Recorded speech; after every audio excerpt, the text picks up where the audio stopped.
L'Allemagne, discrètement, mais avec une détermination remarquable, est en train de remodeler le paysage militaire de l'Europe. Elle se positionne désormais comme l'épine dorsale d'un continent qui se prépare à une confrontation militaire, alors même qu'il n'existe aucune preuve tangible ou crédible d'une menace directe pour sa sécurité nationale. Au cœur de cette transformation se trouve un nouveau plan d'acquisition stupéfiant.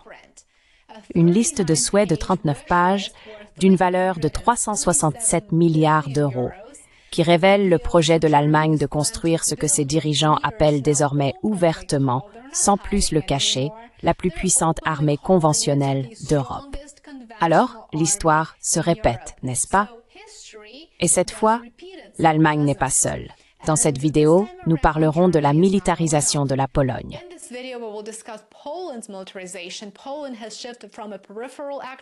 La Pologne est passée d'un acteur périphérique en Europe à un acteur plus central sur le plan européen à cet égard.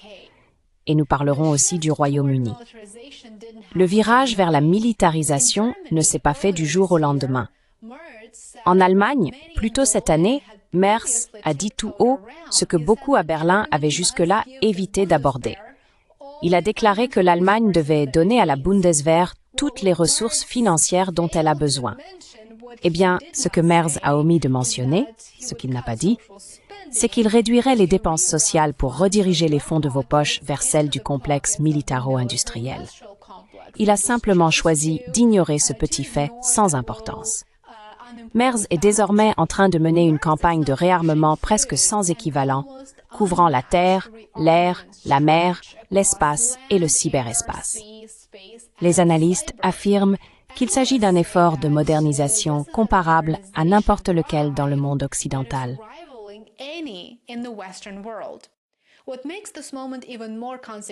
Ce qui rend ce moment encore plus déterminant, c'est bien sûr le calendrier politique.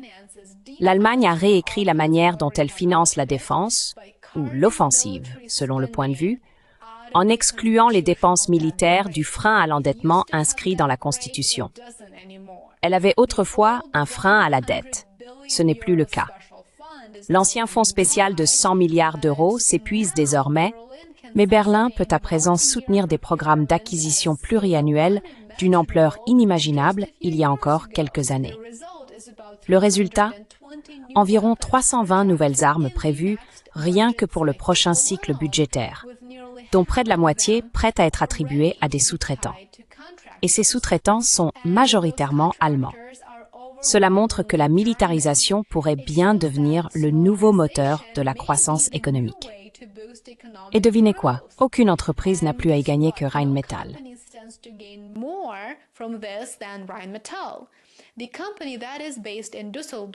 L'entreprise, basée à Düsseldorf, va en réalité encaisser plus de 88 milliards d'euros de contrats. Juste derrière Rheinmetall se trouve Diehl Defence, le fabricant de missiles responsable du système de défense aérienne Iris-T.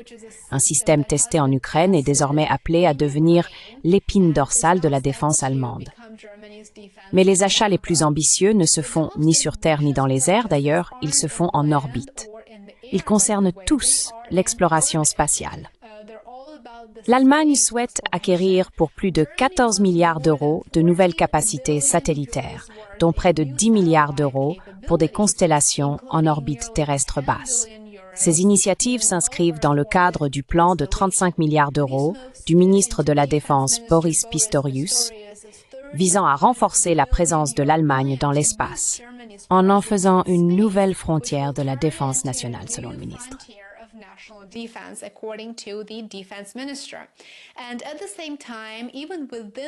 Et en même temps, même dans le cadre de cet immense effort national, certaines des capacités les plus stratégiques dépendent encore de partenaires étrangers, en particulier des États-Unis, auprès desquels l'Allemagne prévoit d'acheter pour des milliards de dollars d'armes. Les ambitions de Berlin ne se déploient évidemment pas dans le vide. La Pologne s'impose comme le nouveau acteur clé de l'Europe en matière de sécurité. Historiquement, la Pologne et la Russie n'ont jamais entretenu de bonnes relations, de sorte que la position offensive de la Pologne et sa volonté d'assumer un rôle plus important ne sont guère surprenantes. Au cours de la dernière décennie, le budget de la défense polonais a triplé. En 2024, il a atteint 4,2% du PIB, la proportion la plus élevée de l'OTAN.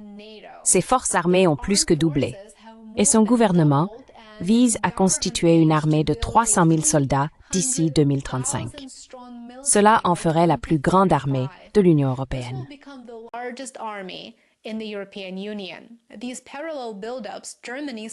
Ces développements parallèles, le réarmement de l'Allemagne à hauteur de 367 milliards d'euros et l'expansion rapide de la Pologne, redéfinissent l'équilibre des forces en Europe. Et ils surviennent à un moment où le monde occidental dans son ensemble entre dans une nouvelle ère de militarisation. Le Royaume-Uni entreprend sa propre transformation militaire.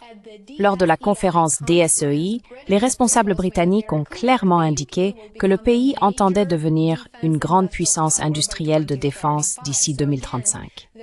Là encore, ils misent sur la militarisation pour stimuler le développement économique. Le gouvernement prévoit d'injecter 75 milliards de livres de financement supplémentaires au cours des 6 prochaines années, avec pour objectif d'atteindre 2,6% du PIB consacré à la défense d'ici 2027, puis 3,5% d'ici 2035. Mais le plan britannique ne se limite pas aux armes. Il s'agit d'utiliser la défense comme moteur de croissance.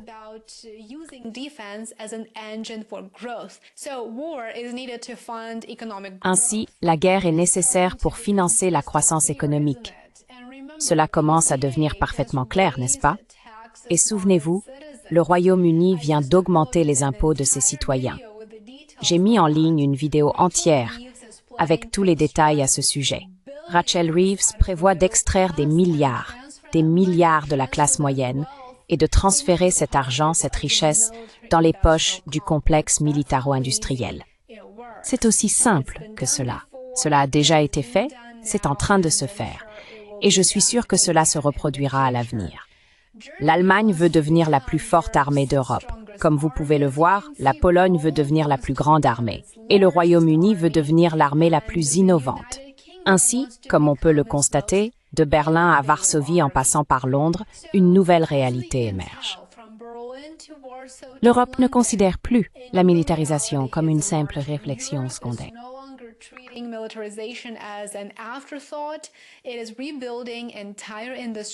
Elle reconstruit des industries entières, réécrit les budgets et se prépare à la possibilité d'une ère plus instable en poursuivant des politiques tout à fait insoutenables. Et malheureusement, c'est pourquoi les voix favorables à la paix sont minoritaires et, dans bien des cas, réduites au silence. Elles sont simplement gênantes dans cet environnement politique. Cela explique aussi pourquoi l'UPOBEL n'a aucun plan pour soutenir des initiatives de consolidation de la paix en Ukraine. Ce n'est tout simplement pas dans son intérêt. Mais, pris dans leur ensemble, un constat s'impose. L'Europe entre dans un nouveau chapitre, défini par le réarmement, la rivalité industrielle et les tensions géopolitiques. Un chapitre dans lequel la puissance militaire n'est plus une question de second plan, mais un pilier central des stratégies nationales et des politiques économiques de nombreux pays européens.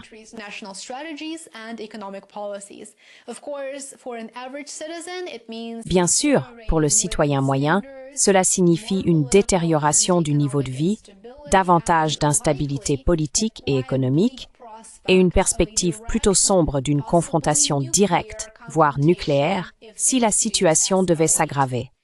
Si vous êtes dans l'humeur, si vous regardez cette vidéo et que vous vous trouvez dans l'humeur, laissez un commentaire ci-dessous. Faites-nous part de vos réflexions sur ce sujet. Nous serions ravis d'avoir votre avis, vos retours, ce que vous observez et ce que vous entendez dans le pays où vous vivez. Dites-le nous. Merci beaucoup d'avoir regardé. Si vous souhaitez plus de contenu, rejoignez-moi sur Substack et Patreon. Soutenez mon travail.